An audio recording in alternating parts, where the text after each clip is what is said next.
नमस्कार मंडळी, कशा आहात सगळेजण. तर आज आमची चालू आहे गावी जाण्याची गडबड. त्यासाठी सगळ्यात पहिले जाऊन तर गावी नेण्यासाठी भरपूर असा खाऊ घेतला. घरी येऊन फ्रेश व्हायचं होतं, पण ते म्हणतात ना, कुठेतरी जाण्याची गडबड असेल ना तरी काहीतरी घोटाळा होतोच, वाढीव काम लागतंच. इकडे प्रियंकाचा स्वयंपाक चालू होता आणि स्वयंपाक करता करताच प्रियंकाचा गॅस संपला. नशिबाने आमच्याकडे एक्स्ट्रा गॅस होता म्हणून आम्ही वाचलो. लगेचच प्रियंकाला गॅस जॉईन करून दिला आणि प्रियंकाने पटापटा स्वयंपाक करायला घेतला, कारण बाकीची आमची सगळी कामंसुद्धा तशीच पेंडिंग होती. इकडे चार्वीच्या मदतीने मी माझी बॅग पॅक करायला घेतली. प्रियंकाने तिचे कपडे ऑलरेडी दुपारी पॅक करून ठेवले होते. जेवणामध्ये मस्तपैकी वरण भात आणि बटाट्याच्या काचऱ्या होत्या.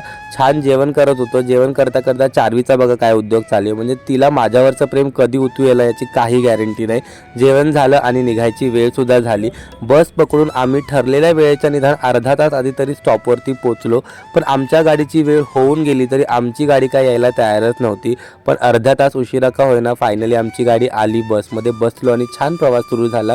बसमध्ये बसल्या बसल्या चार्वीने तर डुलकी घेतली आणि ठीक भल्या पहाटे 5 वाजता आम्ही गावी पोचलो. आता कोणाच्या गावी आलोय, कशासाठी आलो हे उद्याच्या व्लॉगमध्ये सांगेनच. चला उद्या भेटूया. Bye bye.